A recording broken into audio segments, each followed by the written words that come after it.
Afinal de contas, por que milhares de pessoas estão saindo às ruas de Israel em protesto? A gente vai entender isso aqui neste vídeo, mas já posso antecipar. Trata-se de uma proposta de reforma do judiciário feita pelo governo de Benjamin Netanyahu. Nos Estados Unidos, a Câmara dos Representantes, que tem controle aí, que é controlada pelos republicanos, aprovou uma lei que dá mais poderes, digamos assim, ou direitos aos pais nos distritos escolares. E a Rússia decidiu colocar alguns aviões com capacidade de disparar mísseis nucleares na Bielorrússia. Mas afinal de contas, o que isso significa?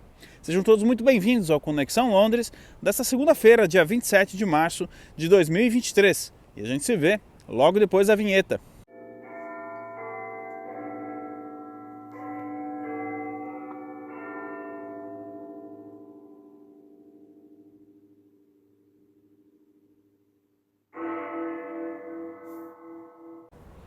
Neste domingo, dia 26 de março, milhares de pessoas saíram às ruas de Israel em protesto contra a proposta da reforma do judiciário feita pelo governo de Benjamin Netanyahu.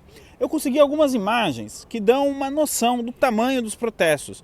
Depois delas, vamos entender, Depois de passar aí as imagens, vamos entender o que diz a proposta e as últimas atualizações que vêm lá de Israel.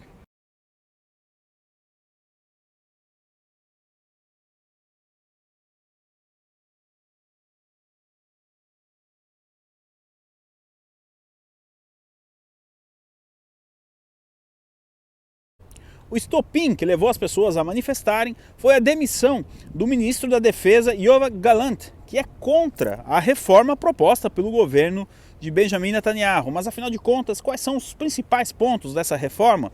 Bom, dentre vários deles, um dos principais é que o executivo teria mais poder na hora de nomear ministros para a Suprema Corte.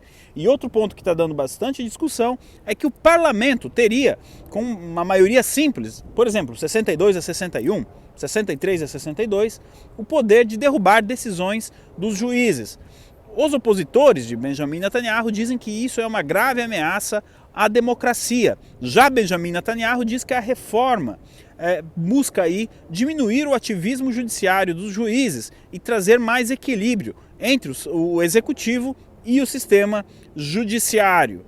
Bom, as últimas informações que chegam lá de Israel é que o aeroporto de Tel Aviv está fechado para decolagens. Isso porque o sindicato dos trabalhadores do aeroporto aderiu aí a uma greve contra a reforma do judiciário. E também, segundo o jornal Jerusalem Post, Benjamin Netanyahu estaria disposto a dar uma pausa, ou seja, congelar os seus planos e tentar aí compor com o seu governo. Afinal de contas, dentro da sua coalizão, essa ideia da reforma não é um consentimento de maioria. Portanto, se Netanyahu acreditava que até no sábado ele tivesse o grande apoio da coalizão, aparentemente nessa segunda, 27, não é o caso. Agora eu preciso aqui trazer uma notícia de alguns dias atrás que pode dar uma noção do que está acontecendo em Israel. Afinal de contas, o presidente americano, o senhor Joe Biden, pediu para Benjamin Netanyahu rever os seus planos da reforma do judiciário. Portanto, nós temos aí de alguma maneira uma interferência, dos Estados Unidos na política de Israel, na política interna de Israel. Outro fato importante que a gente não pode deixar de lado é que no domingo, dia 26, portanto ontem, no momento em que gravo este vídeo, alguns militares simplesmente se recusaram a comparecer ao trabalho, também como uma forma de protesto contra a proposta do Benjamin Netanyahu. A Casa Branca, no domingo, dia 26, bastante coisa aconteceu nesse domingo lá em Israel, ou pelo menos referente a Israel, também reforçou aí o pedido de Joe Biden para que Benjamin Netanyahu não avançasse com a reforma. E segundo reporta então o jornal Jerusalem Post, ele estaria disposto a congelar os planos. E isso poderia até, quem sabe, levar à queda do governo Netanyahu, o que não seria uma grande novidade em Israel.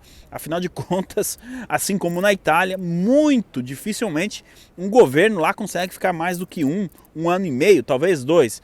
Na Itália faz tempo que ninguém fica mais do que 2 anos no poder. Em Israel isso também não é algo corriqueiro. Portanto, nós estaríamos aqui talvez já pensando em uma eleição de novo em Israel. Tem eleição todo ano lá em Israel. Mas o importante é que os senhores tenham entendido quais são os pontos da reforma que o Benjamin Netanyahu está tentando colocar aí, né? Afinal de contas, em vários países no mundo, o sistema judiciário passou por cima do legislativo. E segundo, aqui não estou nem dizendo que estou concordando ou não com o Benjamin Netanyahu, mas segundo ele, né, essa reforma poderia colocar aí um freio, um breque nessa tentativa dos juízes passarem por cima do legislativo. Se é o que realmente está acontecendo em Israel, eu sinceramente preciso ser muito franco aqui, eu não tenho conhecimento profundo do sistema judiciário atual lá do país, mas eu consegui trazer as informações e explicar o porquê, afinal de contas, as pessoas estão indo às ruas em protesto. Isso, a segunda-feira promete ser longa lá em Israel, e eu acredito que não vai ter jeito. O Benjamin Netanyahu vai ter que dar uma segurada para tentar salvar o seu governo.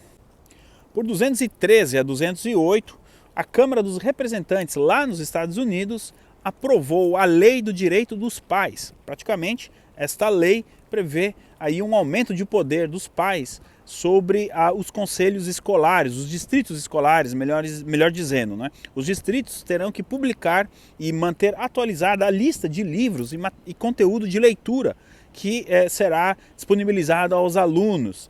E também a questão aí que tem dado muito debate lá nos Estados Unidos sobre as aulas de educação sexual nas escolas.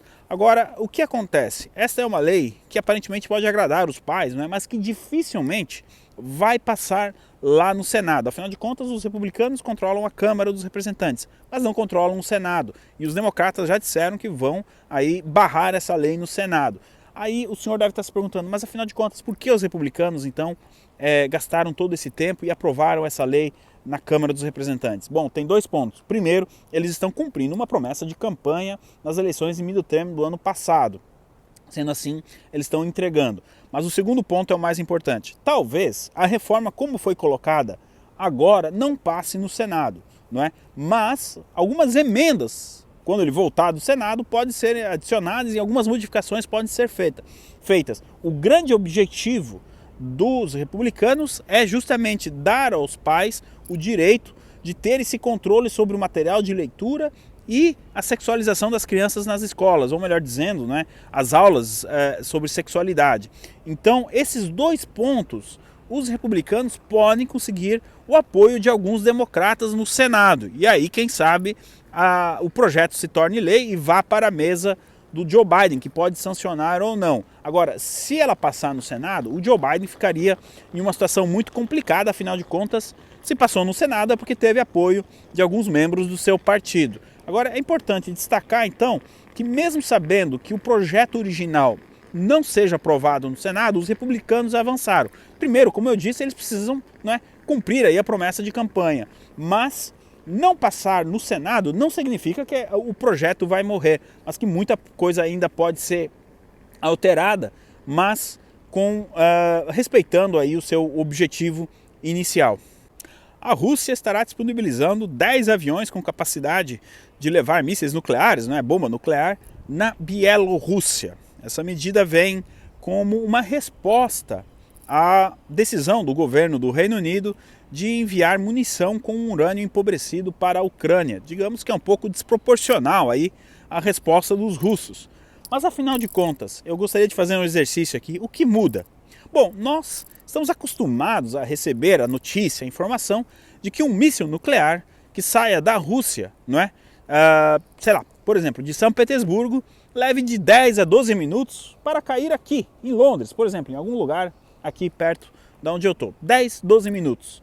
Na prática, então, o que mudaria ter um avião com capacidade nuclear na Bielorrússia? Sendo que o avião pode ser interceptado.